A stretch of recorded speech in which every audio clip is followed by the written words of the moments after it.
Praise దలాలండి. అందరికీ వందనాలు ప్రభు పేరిట. మరి మనము ఈరోజు నైజీరియా ప్రాంతంలో, మరి నైజీరియా అనేది ఆఫ్రికా ఖండంలో ఉంది.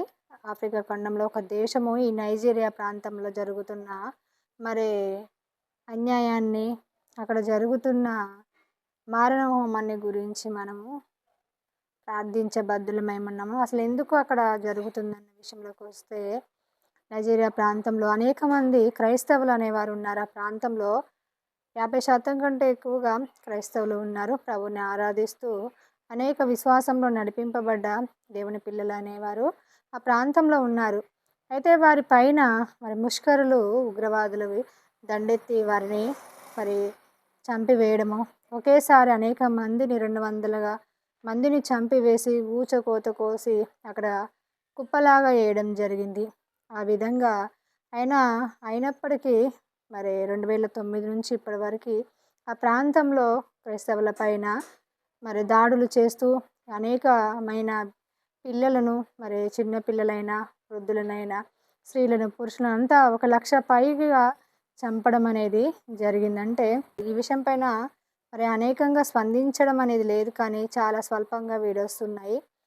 ఈ విషయం పైన మరి ఎవరు స్పందన అనేది పెద్దగా లేకపోయినప్పటికీ, కొంత విషయం అనేది ఇవి అక్కడ జరుగుతున్న అన్యాయాన్ని బట్టి మరి స్పందించడం అనేది జరుగుతుంది. ఈ విషయము మరి అమెరికా అధ్యక్షుడు ట్రంప్ దృష్టికి వెళ్ళినప్పుడు, మరి ప్రభు యందు విశ్వాసం కలిగిన మరి ఆ బిడ్డ ప్రభు యొక్క రాజ్యంలో మరి మరి తన అంతు కృషి ఫలితంగా మరి ఆ బిడ్డ తను కూడా మరి క్రైస్తవులకు వ్యతిరేకంగా పోరాటాల వైపు మరి శాంతి మార్గంలో నడిపించే దిశగా అడుగులు వేయడం అనేది జరుగుతుంది. మరి క్రైస్తవ పిల్లలైన వారు, మరి మన తోటి సోదరులు మరి ఆ విధంగా మరి ఇబ్బందిగా మారణ హోమము కాబడుతున్న క్షణాల్లో ఉన్నారు. కాబట్టి ఏ దేశము, ఏ రాష్ట్రమైనా కూడా మన తోటి సోదరులు మరి వారి కోసము ప్రార్థించండి. అక్కడ అలాంటి అల్లర్లు జరగకుండా శాంతి మార్గంలోకి వచ్చేటట్టు మరి మీరు వారి కోసం ప్రార్థించండి. అనేక కుటుంబాలు మరి మారణం అనేది ఆ కుటుంబంలో ప్రవేశించడము, చర్చిలపైకి దాడి చేసి ఆ చర్చిలో ఉన్న ప్రజలను మరి చంపివేయడము అనేది జరుగుతుంది.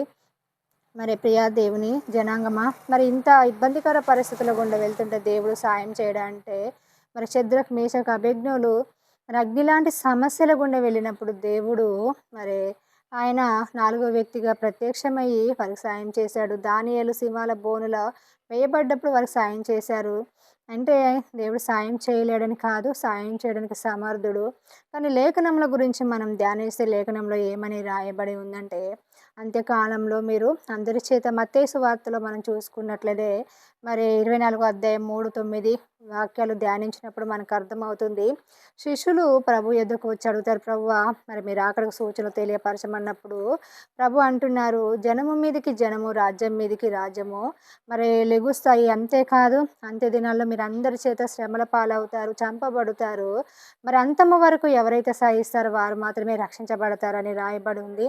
ప్రియా దేవుని జనంగమా, మనము అంత్య దినంలో ఉన్నాము. ఎక్కడ చూసిన అల్లర్లు, మరి భూకంపాలు, కరువులు, ఖడ్గాలు ఇవన్నీ మరి మనం చూస్తూ ఉన్నాము. ఇవన్నీ వేదనలకు ప్రారంభం. అంటే మరి రాకడ సమయం అతి సమీపంలో ఉంది. ఇవన్నీ వేదనలకు ప్రారంభము. మరి నేనే క్రీస్తునని అబద్ధ ప్రవక్తలు రావడము, నేనే దేవుడిని చెప్పుకోవడము, మరి అంతేకాదు తన పేరట, దేవుని పేరట అనేకులను మరి నేనే దేవుడిని వచ్చి మరి విశ్వాసుల్ని సైతము మరి విశ్వాసం నుంచి తొలగించే ప్రయత్నాలు జరుగుతాయని, మరి ఇంకా చాలా విషయాలు అవన్నీ మరొక వీడియోలో నేను మరి క్లుప్తంగా వివరిస్తాను. మరి ఇప్పుడైతే ఈ కరువులు, ఖడ్గాలు, మరి అంతేకాదు దేశం మీదకి దేశము, రాజ్యం మీదకి రాజ్యము, మరి యుద్ధాలు, యుద్ధ సమాచారాలు జరుగుతూ ఉన్నాయి. ప్రియా దేవుని జనాంగమా, ఇవన్నీ జరగవలసి ఉన్నాయి. కానీ మరి అంతము అనేది మరి ఇవన్నీ రావడానికి ఆరంభం అని ఉంది. మరి ఇవన్నీ ఎప్పటి నుంచో జరుగుతూ ఉన్నాయి. దేవుడు రాకడ మరి అతి సమీపంలో ఉంది. కాబట్టి మరి దేవుడు వీటిని తప్పించడానికి కాదు, అవి లేఖనంలో నెరవేరాలని రాయబడి ఉంది.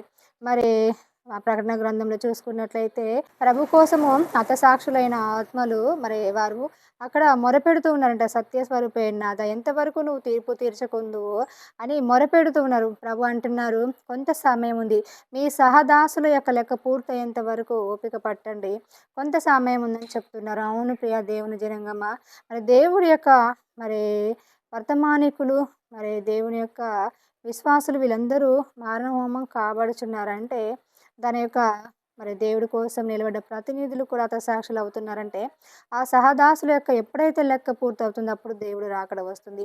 ఇవన్నీ జరుగుతూ ఉన్నప్పుడు మరి దేవుడి బిడ్డలైన వారు విశ్వాసంలో ఇంకా మరి ముందుకు వెళ్ళాలి. మరణం అనేది మరి ఇది మన శరీరానికే కానీ మరి మన ఆత్మకు కాదు. క్రైస్తవులు మరణాన్ని అనేది మరి వారు పెద్దగా పట్టించుకోరు. ఎందుకంటే మన విశ్వాసం ఏమై ఉంది, మన ఆత్మ మరి యుగయుగాలు సజీవంగా ఉంటుంది కాబట్టి మరి ఆయన ప్రభు యొక్క మరి రాకడ సమయంలో ఎత్తబడే విధంగా మనం ఉండాలి కాబట్టి మనము ఈ కరువైన, ఖడ్గమైన, మరణమైన భయపడకుండా ముందుకు వెళ్తూ మరి ఆ విశ్వాసంలో కొనసాగించాలి. అంతేకాదు మరి అక్కడ జరుగుతున్న అల్లర్లు మరి సద్దుమణగాలని, మరి వాళ్ళ కుటుంబాలకు ఆదరణ కలిగించాలని వారి కోసం ప్రార్థించండి.